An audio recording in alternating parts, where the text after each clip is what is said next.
Assalamualaikum warahmatullahi wabarakatuh. Salam sejahtera dan salam cinta damai buat kita semua. Tentunya pada hari ini semoga kita semua selalu sehat ya lur, sehingga kita mampu melakukan aktivitasnya seperti biasa ya. Berjumpa kembali dengan saya, dan jangan lupa untuk yang baru gabung untuk tekan tombol like, komen, dan subscribe tentunya.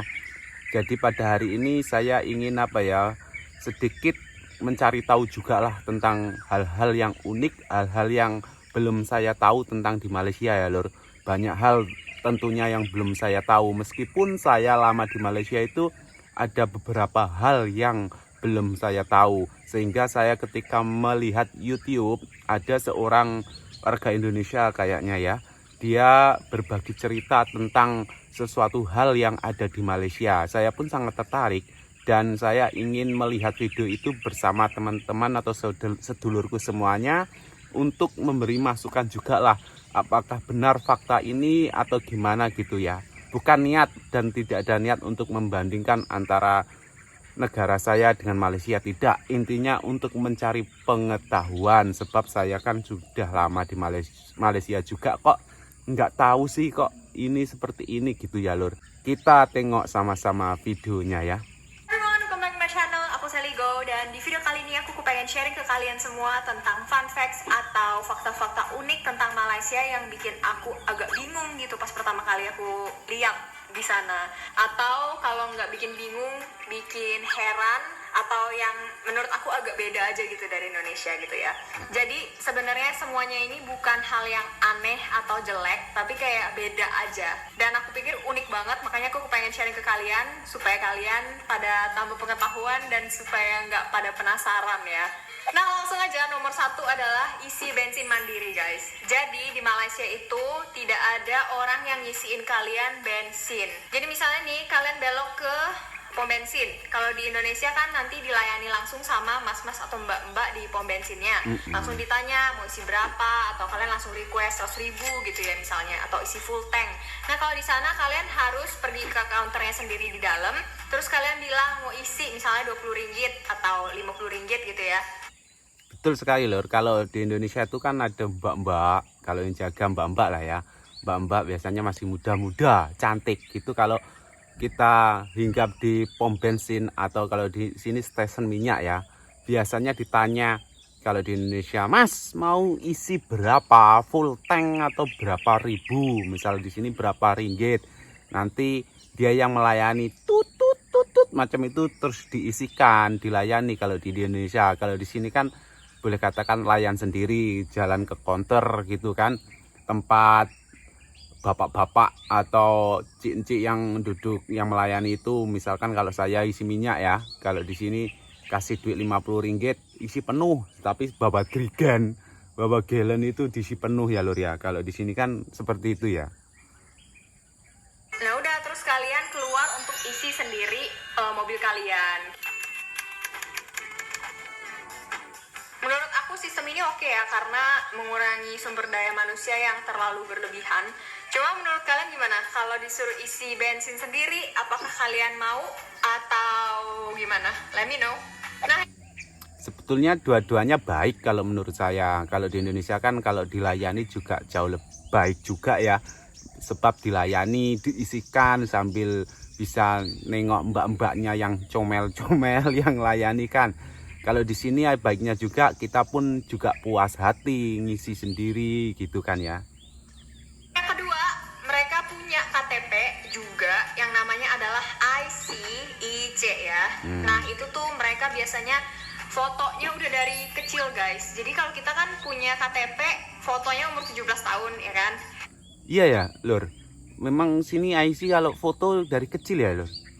Foto di IC itu dari kecil, misalkan sampai tua itu fotonya masih itu atau dirubah atau gimana ya lur ya. Coba jelaskan ya di kolom komentar juga ya. Terus mukanya udah pada dewasa lah, udah pada teenager, remaja. Kalau mereka tuh mukanya masih kayak anak muda. Tapi uniknya lagi, IC mereka ini bisa dipakai untuk touch and go guys. Betul ya lur. Di sini kalau IC atau di Indonesia bilang KTP itu IC-nya bisa buat misalkan kita masuk tol ya. itu tanpa beli cut tol sendiri. Kalau di Indonesia kan ada cut tol sendiri kan, atau gimana ya? Nah, jadi touch and go itu apa? Touch and go itu semacam kayak toll card atau flash yang kita pakai untuk masuk ke jalan tol. Nah, jadi orang Malaysia punya IC itu bisa buat kendaraan umum atau bisa juga buat tol. Jadi kalau kita mau naik MRT nih, kan ada gerbangnya dulu kan. Nah, terus kalau kita mau lewat, kita kan mau tap. Nah, itu bisa pakai IC, guys. Cuma banyakan dari teman aku sih tetap pilih pakai touch and go masing-masing ya. Karena alasannya masuk akal, guys. Kalau seandainya IC-nya dipakai terus tiba-tiba hilang nggak sadar gitu kan kayak sayang. Maksudnya gimana ya? Ngurusnya susah lagi gitu. Nah, jadinya lebih baik pakai touch and go sendiri gitu. Sebetulnya simple juga kalau misalkan IC itu boleh buat apa-apa ya. Cukup satu cut saja, tidak perlu banyak cut kan. Nanti kalau banyak cut juga menuhi dompet bag kan. Ini cut bank, ini cut itu yang buat tol tetek bengek kan ya. Tapi semuanya pun ada baiknya. Kalau bagi saya semua kedua-duanya ada baiknya. Yang ketiga, kalian nggak boleh sembarangan panggil kak di sana karena kakak itu biasanya untuk perempuan. Sedangkan kalau di Indonesia itu lebih kepada bebas ya, maksudnya kakak kelas pun kalian bisa panggil kak gitu kan. Betul, kalau di Indonesia panggil kak itu sembarang lah, mau laki-laki perempuan itu kalau usianya di atas kita gitu kan selalu panggil kak, ngono. Kalau laki-laki dipanggil kak juga, kakak gitu ya. Tapi kebanyakan juga kalau kakak itu panggilan apa ya, kayak so akrab gitulah ya. Tapi kalau di Malaysia kan memang kak macam itu perempuan dipanggil kak, kalau laki-laki ya dipanggil abang. Siapapun boleh panggil kak. Nah, kalau di sana itu gendernya perempuan dan kakak juga dipakai kalau untuk asisten rumah tangga. Jadi kayak kakak panggilnya gitu. Jadinya jangan panggil cowok lebih tua dari kalian, senior kalian tiba-tiba kakak ya. Biasanya di sini kalau cowok lebih tua panggilnya abang sih. Cuma kalau mau manggil kayak senior junior, panggil nama aja mending langsung. Lanjut, di Malaysia itu banyak banget pasar malam guys. Jadi nggak kaget lagi di mana-mana tuh nemu banyak pasar malam dan betul, kalau di sini banyak pasar malam. Contohnya kalau malam Jumat di Rengit, malam Rabu ada juga di Air Hitam. Pokoknya banyak sini pasar malam disebut pasar Lambak dan saya sangat suka pergi ke sana ya lor ya. Soalnya apa-apa serba murah, serba ada, terutama baju-baju kerja itu murah di sini. Ada yang RM1, ada yang RM5, ada RM10 dapat 4. Pokoknya banyak pilihannya, itu yang saya suka pasar Lambak ini alias pasar malam. Pasar malamnya itu bukan sejenis pasar malam kayak yang di Indonesia, tapi mereka tuh lebih kayak bazar. Jadi ada makanan banyak gitu sederet, terus habis itu bisa juga ada rame-rame, entah ada musik atau semacamnya kayak gitu. Dan tapi rata-ratanya banyak banget makanan sama yang jual kayak es, terus habis itu minuman seger.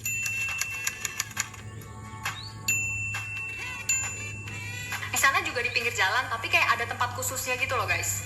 Jadi orang udah tahu bahwa itu tempat kayak pasar malamnya gitu loh. Udah setiap Jumat misalnya ada di situ dan itu tuh tempat khusus gitu, tempat khusus untuk mereka bazar gitu loh. Jadi agak berbeda ya.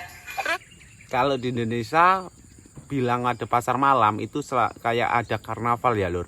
Ada tempat-tempat main anak-anak, pokoknya macam-macam. Ada motor yang naik tong itu namanya tong setan. Terus ada gua hantu, maksudnya kalau di dalam kita masuk itu ada hantu-hantuan. Kalau di Indonesia bilang pasar malam pasti kayak karnaval macam itu, beda dengan sini. Kalau sini kalau pasar malam ya itu kayak bazar.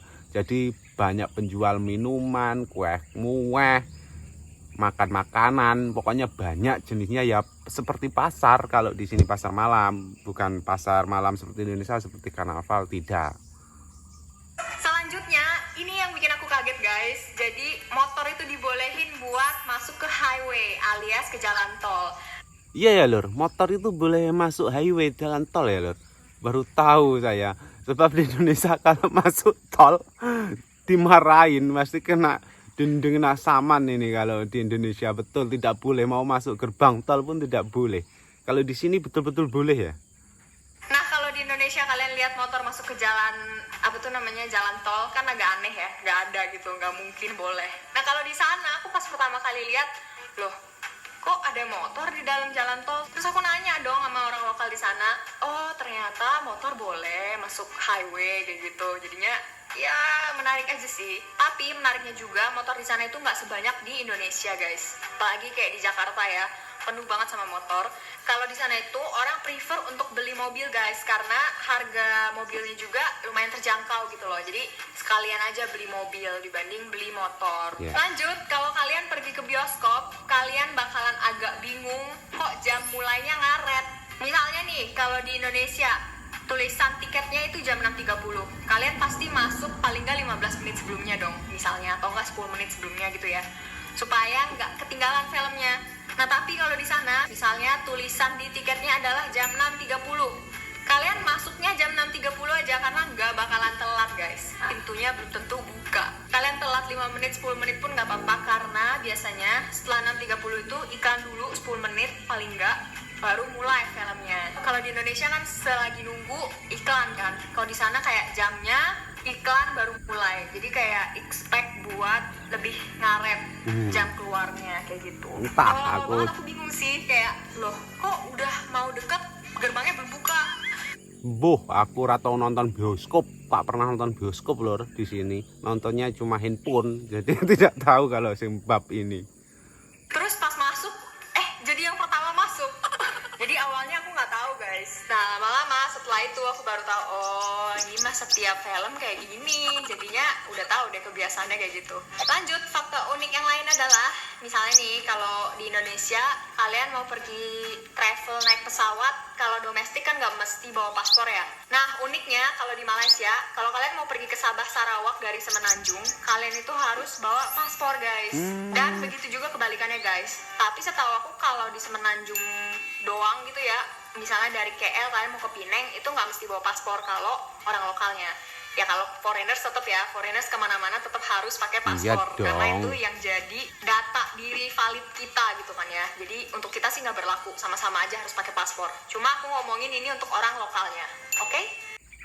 Jadi memang banyak fakta-fakta unik yang memang belum saya tahu ya lor, meskipun sudah lama di sini. Maklum, saya ini duduknya di kampung, di perkampungan, dan kerjanya di kebun bukan di bandar. Jadi banyak fakta-fakta unik, fakta-fakta yang betulan itu yang jarang saya ketahui lah kalau fakta-fakta di bandar gitu ya. Cuman saya memang duduknya di kebun, jadi memang kurang banyak pengetahuan di Malaysia ini ya. Lagipun saya kerja jarang cuti kalau cuti capek ya tidur gitu aja ya lor. Oh ya, untuk next video selanjutnya silakan komentar saya mau buat apa gitu, nggak apa-apa ya. Jangan lupa di like, komen, dan subscribe. Assalamualaikum warahmatullahi wabarakatuh.